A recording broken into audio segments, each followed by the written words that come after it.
हाँ, class 10th के बच्चे देखिए, आपकी वहां पर छाया, इतनी लंबी छाया बन रही है, सूर्य का उन्नयन कोण दिया होता है। तो वहां पर हम थोड़ा कंफ्यूज करते हैं कि छाया कैसे बनेगी। देखो, ये आपकी जमीन है, अर्थ है, ये जमीन है और जमीन पर कोई वस्तु है। ठीक हो गया। तो जमीन है, इसको क्षैतिज रेखा माना। तो वस्तु है, वस्तु की ठीक जितनी ऊंचाई वो वस्तु है, ये वस्तु ऊंची माना एच मीटर ऊंची वस्तु है।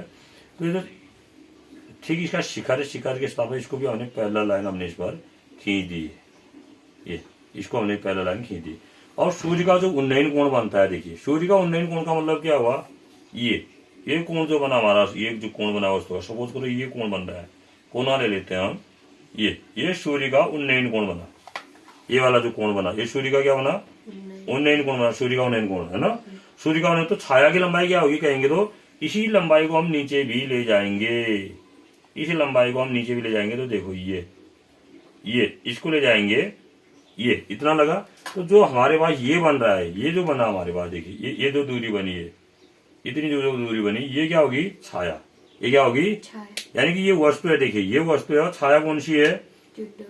सपोज करो वस्तु हमारे पास ए बी है और पहला हमने लिखा है प्रतिबिंब को क्या बोलते हैं, छाया को शैडो बोलते हैं। तो ये S1 पहली छाया यहाँ पर बन गई, BS1। जो हमारी छाया बनी वो क्या बनी, BS1 बनी। ठीक हो गया। कब, जब सूर्य का उन्नयन को क्या था, सपोज करो तब एंगल कितना था हमारे पास, θ1 था। कितना था, θ1 था। उसके बाद अब उन्नयन कोण देखो, शुरू में तो सूर्य जब सुबह उदय होता है, तो जब सूर्य सुबह उदय होता है तो आपने देखा होगा इस तरह से होता है, दूर होता है सूर्य, ये पूरब से फिर पश्चिम की ओर जा रहा है। तो होता तो वस्तु का जो छाया है, देखो छाया बहुत लंबी बन जाती है सुबह वाले में ये। तो अब देखिए, तब आपका ऐसा बनेगा ये देखिए। अब वस्तु यहाँ पर है, इसका उन्नयन कोण क्या बन रहा है, ये वाला बन रहा है ना, ये बन रहा है। सपोज करो ये θ है, ठीक है नहीं। तो और ये पॉइंट S है, तो छाया क्या बनी हमारे पास, BS। छाया क्या बनी, BS बनी, ठीक है नहीं। या θ के लिए जो छाया बन रही है वो क्या बन रही है, BS बन रही है। एंगल ऑफ एलिवेशन θ है, जिस उन्नयन कोण, एंगल ऑफ एलिवेशन माने उन्नयन कोण θ बन रहा है ना। यानी कि सूर्य का उन्नयन कोण अगर θ है तो छाया की लंबाई कितनी होगी कहेंगे, ये वस्तु है तो हमने यहाँ से इसको मिलाया तो ये उन्नयन कोण, इसको सीधे आगे बढ़ाया तो ये जो लंबाई बनी हमारी B से S तक, ये छाया होगी। ठीक है। उसके बाद थोड़ा और दिन हो गया, दिन होने के बाद फिर सूर्य यहाँ पहुंचा, तो तब हमारा उन्नयन कोण देखिए फिर घट गया ये, फिर हमारा उन्नयन कोण, ये उन्नयन कोण घटा ना। हाँ। तो छाया हमारी देखिए ये, सपोज करो ये एंगल कितना है, कौन सा एंगल हुआ, एंगल ऑफ एलिवेशन ये वाला हुआ नहीं हुआ, उन्नयन कोण। और जितना कोण ये, जैसे ये θ1 है तो यहाँ भी ये θ1 कौन सा होगा, ये भी θ1 ही होगा। ठीक है नहीं।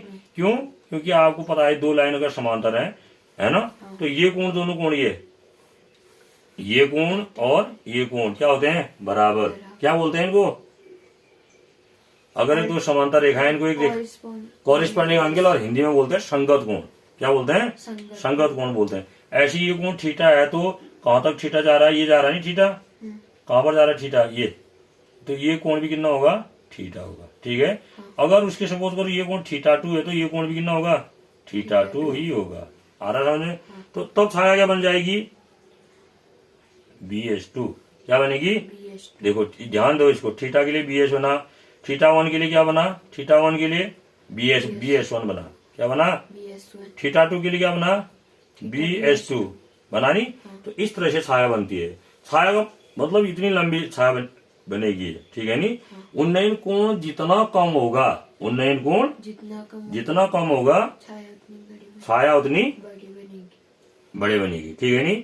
अब जब सूर्य देखो और ऊपर चला गया, पहले सुबह यहाँ था, फिर इधर गया, फिर गया ऊपर गया, यहाँ गया, तो देखो उन्नयन कोण फिर घट गया इसका, ये घटा बढ़ा, बढ़ गया, बढ़ा ना, उन्नयन कोण बढ़ गया है। ये इतना बड़ा ये उन्नयन कोण हो गया, इतना θ3। तो ये यहाँ कहाँ मिल रहा है, इधर मिल रहा है ना, ये भी क्या होगा, θ3 होगा, है नहीं। इस पॉइंट को हमने S3 कह दिया, यानी कि θ3 जब उन्नयन कोण बना तो इसके लिए छाया क्या बनी, BS3 माने इतनी लंबी बनी है। ठीक है ना। आ रहा समझ में। छाया कैसे बनेगी, ये छाया बनेगी। वस्तु कैसी होगी, ये। ठीक है ना, इस तरह से बनेगी वस्तु है। तो छाया कभी इतनी लंबी बन रही है, कभी छोटी बन जा रही है, कभी छोटी बन रही है, फिर छोटी बन रही है। सुबह सबसे लंबी बनी, तो इस तरह से छाया बनता है। तो छाया वाले क्वेश्चन आप इस तरह से करेंगे, ठीक है। अभी आएंगे क्वेश्चन इस तरह के छाया वाले, फिर मैं आपको बताऊंगा, आपकी एग्जाम्पल में भी है ये क्वेश्चन।